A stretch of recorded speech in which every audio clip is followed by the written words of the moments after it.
Hello everyone, welcome back to my another mini vlog video. আবার অবাক হচ্ছে তো যে আগেন পার্থিদি? হ্যাঁ, পরপর দুটো শ্যুট ভাইরাল যাওয়ার পরে পার্থিদি আবার একটা নতুন প্ল্যান করে ফেলে শ্যুট করার।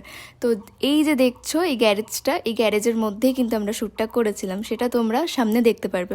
তো রুমে ঢুকে দেখি শ্রেয়সী তার মডেলকে মেকআপ করছে, আর আমি গিয়ে অনেকক্ষণ বসেছিলাম। তো লাঞ্চ করার পরে আমি আর পার্থিদি ব্যাকগ্রাউন্ডটা করতে শুরু করি। মেইনলি পার্থিদি সব কিছু করেছিল, আমি দাঁড়িয়েছিলাম কারণ সেদিন ভীষণ গরম ছিল। এদিক ওদিক দিয়ে ওড়না উড়িয়ে আর চারিদিকে লতা পাতা ঝুলিয়ে দিয়ে আমরা শ্যুটটা করেছিলাম, সেটা তোমরা এখানে দেখতেই পাচ্ছ। আর এই হচ্ছে আমাদের মডেল। এই শ্যুট নিয়ে আমি ভীষণ এক্সাইটেড ছিলাম, কারণ পুরোটাই একটা ভাঙাচোরা গ্যারেজের মধ্যে আমরা করেছিলাম, আর আমরা আশা করিনি যে এত সুন্দর আউটপুট বেরোবে।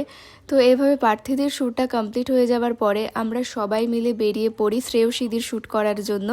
আর এই শ্যুটটা আমরা আউটডোরে করেছিলাম, ঘাটে।